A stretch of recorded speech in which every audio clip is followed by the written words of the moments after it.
Whether you use it for work or play, your Yamaha ATV, whatever model it is a unique machine. It's not like a four-wheel drive, it's not even like a motorcycle. It's something else altogether.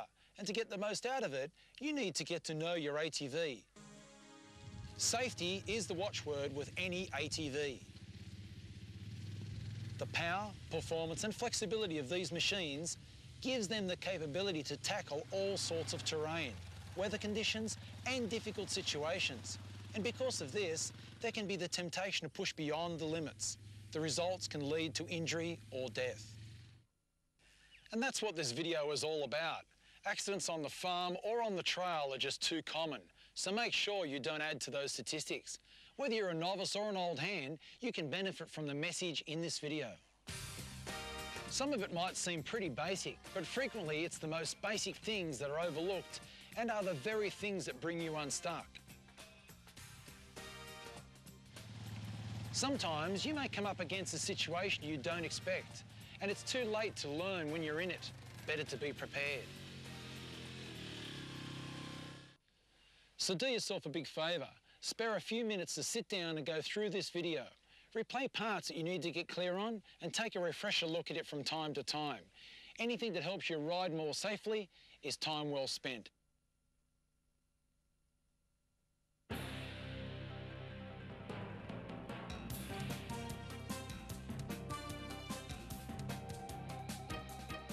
It doesn't matter whether you're out on the job or off on an adventure.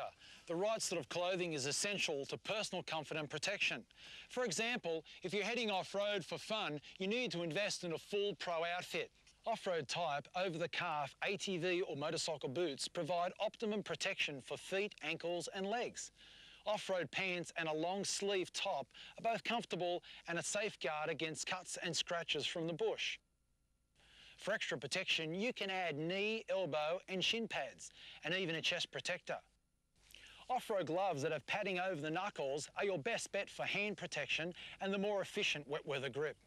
And of course, there's the most obvious piece of gear, the helmet. In the event of a spill, riding without a helmet increases your chances of serious injury or even death. Studies show that wearing a helmet doesn't interfere with essential vision or hearing. There's really no excuse. The full face style with visor or goggles is best. Or if you go for an open face style, add the mouth guard as well as the goggles. Whichever type of helmet you choose though, look for the appropriate standard sticker to ensure that it's up to the job. Keep it in good nick and replace it if it suffers any sort of hard impact, because the structure may be weakened even though you can't see it. Before we get off helmets, all the same rules apply for kids, which means the right fit and no substitutes like bicycle or skateboard skid lids. Good, solid, over-the-ankle boots with low heels to keep your feet from slipping off the footrests. Sturdy, long pants and long sleeves on your top half. Decent quality gloves that retain grip, comfort and insulation even when wet. You might be tempted to get by just wearing sunnies, but you're heaps better off with a decent pair of goggles. A bug or branch that hits your face might distract you, but hitting your eyes can blind you for keeps.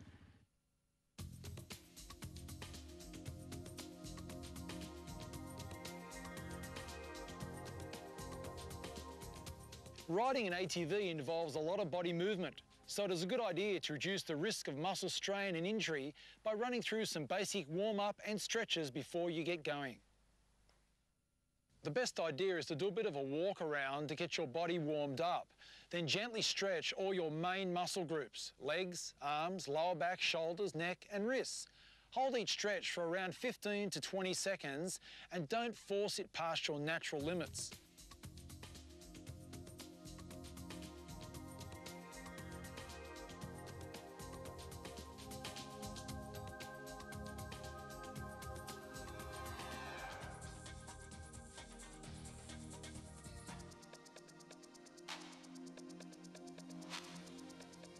As always, if you've got any doubts about being in shape to ride, check with your doctor.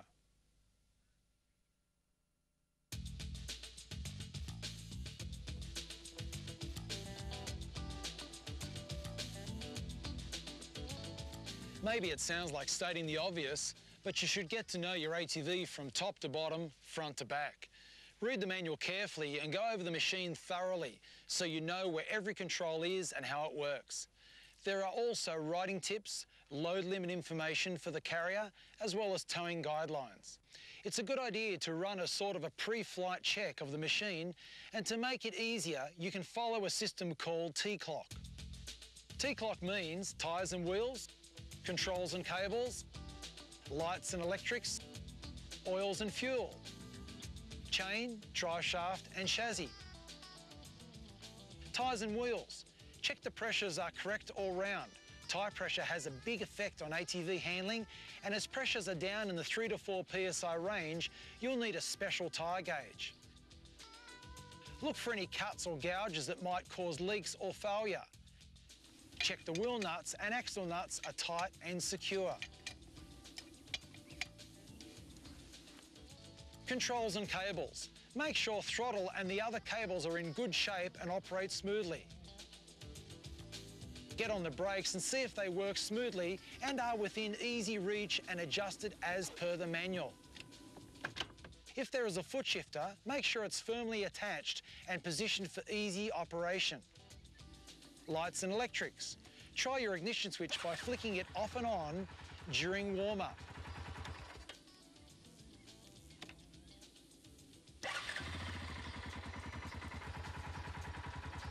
Check that the kill switch works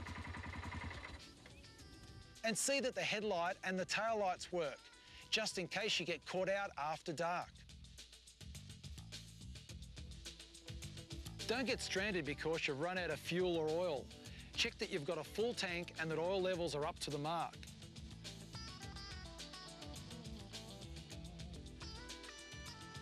Go over the machine for any fuel or oil leaks.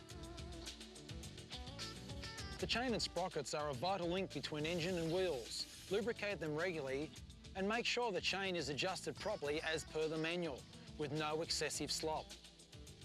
If your ATV's got a drive shaft rather than a chain, check for oil leaks and maintain the oil supply as recommended. Finally, go over the whole machine and check for any loose nuts, bolts or fittings.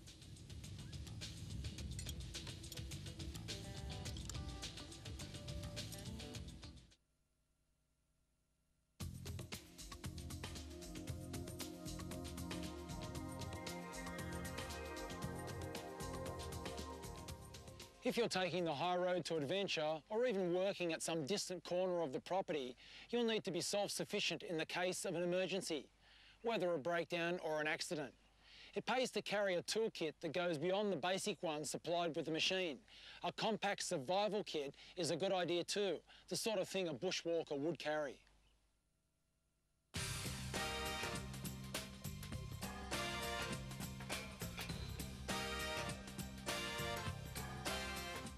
Okay, so now it's just a case of jump on and whiz off, right? Wrong. Believe it or not, there is a way to get ready to ride that can save you some unhappy moments right at the start. Like this, for example. Getting on from the left-hand side means that you've got the shift lever in plain view. Jump on from the blind side and you can easily knock the gear lever. If the motor's running without the handbrake on, which it shouldn't be, or when you fire up the starter, the ATV can lurch forward and you can get thrown. Play it safe and follow a procedure we call Bone C. Brakes, on, neutral, engine, choke. Brakes. Make sure the parking brake is on. On. Turn on the fuel tap, and if your ATV has an ignition key, turn that on too. Neutral. Check that the transmission is in neutral or park. The neutral indicator will tell you this, or if necessary, release the parking brake, rock the machine back and forth, then pull the brake back on again. Engine. Make sure the kill switch is in the run or start position. Choke. If the engine's cold, pull the choke on, start up, then when the engine warms up, return the choke to its normal position.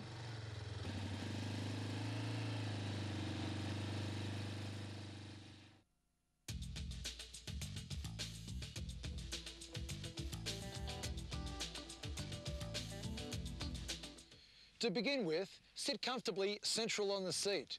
Too far back means you get lots of seesaw effect, and too far forward makes for cramped riding.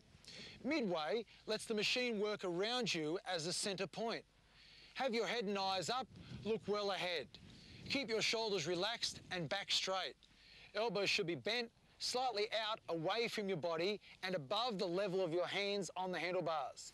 You might think it looks a bit weird, but it lets you use your upper body strength to turn easily rather than having to work hard with just your arm muscles. Obviously, keep both hands on the handlebars, knees tucked in towards the tank, and feet on the footrest with toes pointing straight ahead.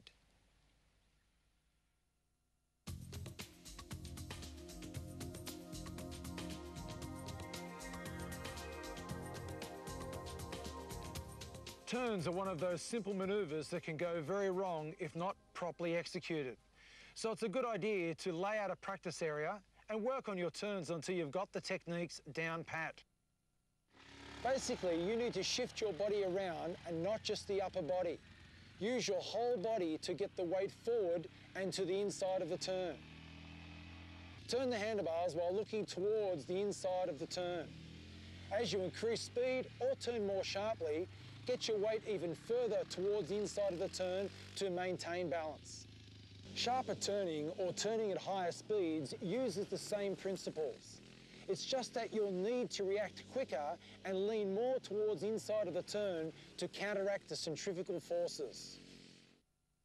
At times, particularly if you're out trail riding or chasing stock, you'll come across obstacles in your path.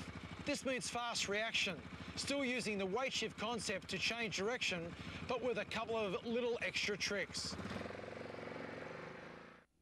This is how it goes. You spot the obstacle and you need to act fast.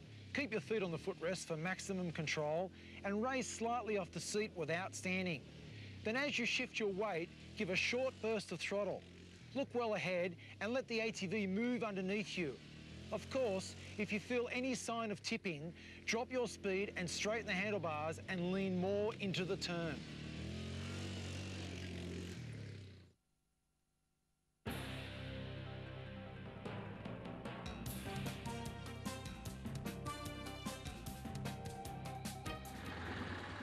Safe braking is an absolute must. In many cases, you'll have time to come to a slow stop, so it may not seem so critical. But other times, you're going to have to get onto the brakes fast, or find yourself having to swerve suddenly and brake quickly. It's then that the art of safe braking really pays off. As a general rule, the front brake is superior because the weight is transferred to the front tyres. Even on a four-wheel drive ATV, using the front brakes is better, as it in effect brakes all the wheels. I'll show you what I mean. Let's start with an easy one, a gradual straight line stop. Release the throttle, allowing the engine braking to slow the ATV. Then apply both brakes equally with a steady, controlled pressure. Remember to keep your head and eyes up and your feet on the footrests. If you've got to slow down to take a turn, it's best to do most of your braking before you're into the turn. Avoid excessive braking when actually cornering. And while on the subject of heavy braking, give it a miss on slippery surfaces.